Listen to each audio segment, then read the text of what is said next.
گفتگوی زیاتریان بابەتە دەکەم. خاتو شاناز جەمال کاندیدی پارتی دیموکراتی کوردستان لە بازنەی سلێمانی لەگەڵم دەبێت. شانازخان زۆر بەخێر بێ بۆ کوردستان 24.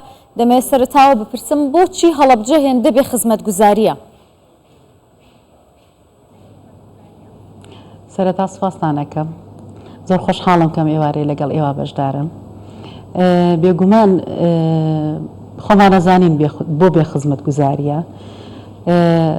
هەڵەبجەیەکێکە لەو شارانی کە بە تایبەتی زۆر پێویستی بۆیە کە ئاگامان لێ بێ کە ئاوڕێکی زۆر باشی لێ بینەوە، چونکە خەڵکەکەی هەم هەتای سازانین ماندووە، هەم شارەکە خۆی ماندووە. من ئەمڕۆ لێوێ بووم بەڕاستی ماتەمینی بۆ شارەوە دیارە، بێتاقەتی بۆ شارەوە دیارە، بێزاری بۆ شارەوە دیارە. بۆیە لێرەوە بەڵێنیان پێئین ئێمە وەکو کاندیدانی پارتی دیموکراتی کوردستان لەم هەنگاوی کە ئەنین ئەگەر خی گەورە یاوەرمان بێت و متمانەی خەڵک و دەنگی خەڵک بەدەست بێنین ئاوڕێ لەو شارە بینەوە هەوڵێکی جدی بۆ بین هەمومان کارنامەی ئێوە بکەین وەکو دانیشتوانی هەڵەبجە بڵێ کێ کەم تەرخەمە چ لایەنە کەم تەرخەمە بەرامبەر بە هەڵەبجە؟ بێگومان لایەنی دەسەڵاتدار لە هەڵەبجە کەم تەرخەمە خۆمان نەزانین لە زۆر ڕۆوە، هەتا لە بواری گەنجانیانەوە، هەتا لە بواری تەندروستیانەوە، هەتا لە بواری ڕێگاوان و بیناو ئەو پێداویستانی کە لە ناو هەڵەبجە زەرورە کاری بۆ بکرێ، هەتا لە ڕووی ڕێگاوانەوە، یعنی هەتا ئەچیتە ناو هەڵەبجەوە بینی ڕێگاوانێکی زۆر وێرانی هەیە. بەڕاستی نە هەوڵی جادەوبانی بۆ کراوە، نە هەوڵی ڕێگای هاتوچۆی بۆ کراوە.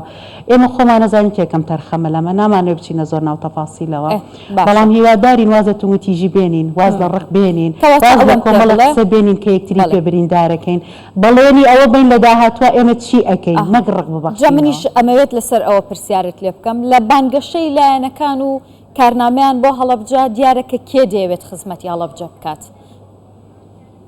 دروشمی لایەنەکان بۆ هەڵەبجە چییە؟ بێگومان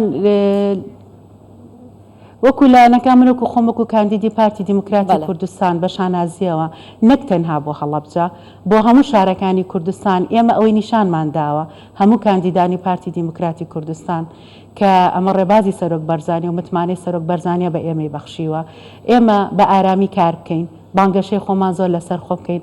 تەنانەت ئەومان پێوتراوە ئەگەر بێت و فلێکس و ڕیکلام و بانگەشەی لایەنەکانی کە و کاندیدەکانی کەش بە جۆرە عەزێت بیرێ ئێمە فریای بکەین نێڵین بگاتەوەی کە تومتیژی بەرامبەر بکرێ.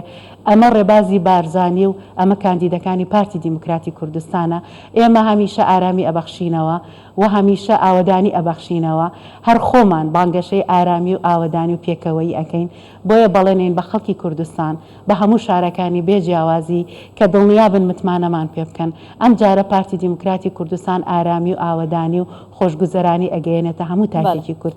باشە خەتو شاناز لایەنەکان دەڵێن کە لەمە دواگەر دەنگمان پێ بدەن ئەمە بۆ هەڵەبجە دەکەین لە کاتێکا چەند ساڵە دەسەڵاتی ڕاهیان هەیە لەوێ، بەڵام تۆ ئەوم پێ بڵێ لە کابینەی نوێیەم چی بۆ هەڵەبجە کراوە تا ئێستا و ئێوە وەکو پارتیەکان شانازی پێوە بکەن؟ بێگومان ئێمە ئەبینری ئەوانی کە بۆ هەڵەبجە کراوە لە ڕووی زۆر شتەوە کە یارمەتیانیداوە، هەتا لە ڕووی دابینکردنی پێداویستی و دەرمانەوە کە بۆ کۆمەڵێک نەخۆش لە هەڵەبجە، لە ڕووی بیناوخان و بەرەوە، لە ڕووی ڕێگاوبانەوە، لە ڕووی زۆر شتەوە، لە ڕووی یارمەتیدانی ئەو کەسانی کە خاوەن پێداویستی تایبەتن. من ئەوەی ئاگادارم چەنەها کەسیان لە نەخۆشەکان کاریان بۆ کراوە کە لە دەروی وڵات چارەسەر بکرێن، لە ڕووی دابینکردنی ڤیزا و چوونە دەرەوەیان و زۆر بابەتی کە و زیاتر و زیاتریشیان بۆ کراوە کە گەبچینە تەفاسیلەوە لە ڕووی کابینەی نوێیەمەوە بە خۆشبەختیەوە هەموو جێدەستیان دیارە و هەمووش ئەبینین چێ کاری کردو چێ کاری نەکردووە. بۆیە لە ئێستاشەوە بەڵێنیان پێ ئەم کە لە کابینەی دێمە بە پشتیوانی خۆی گەورە زیاتر و زیاتر خزمەتیان پێبەخشێ. ئەگەر بچنە پەرلەمان چی بۆ هەڵەبجەیەکان دەکەن خاتو شاناز؟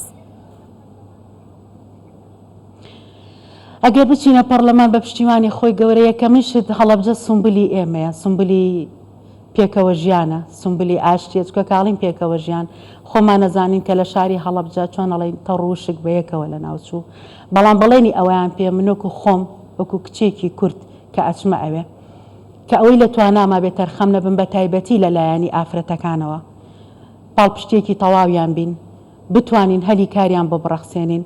ئێمە و کۆزین هەڵەبجە کۆمەڵی خانمی دەزڕەنگینی تایە، خاوەنی داهاتی ناوخۆیانن، خاوەنی دەزڕەنگینی ناوخۆیانن، بتوانین لە ڕێی کار و بەهرەکانیانەوە هەلی کاریان بۆ بڕەخسێنین لە ناو لە دەرەوەی کوردستان بۆ لاوەکانیان بەلایانی کەم چەند سنتەرێکی ڕۆشنبیری هونەریان بۆ بکەینەوە، چەند سنتەرێکی کولتوریان بۆ بکەینەوە.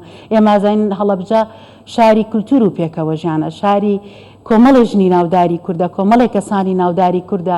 بە هیوادارم ئەو ڕێچکەیە بگرینەوە بەر کۆمەڵێ ژنی تایبەتی بەتوانە دروستکەینەوە کە لە شاری هەڵەبجەوە جارێکی کە ناو ناوبانگێکی گەورە بگەڕێنینەوە بۆ ژنانی کوردستان و بۆ ئافرەتانی کوردستان بە تایبەتی. بەڵێ سپاس دەکەم خاتوس شاناز جەمال کاندیدی پارتی دیموکراتی کوردستان لە بازنەی سلێمانی.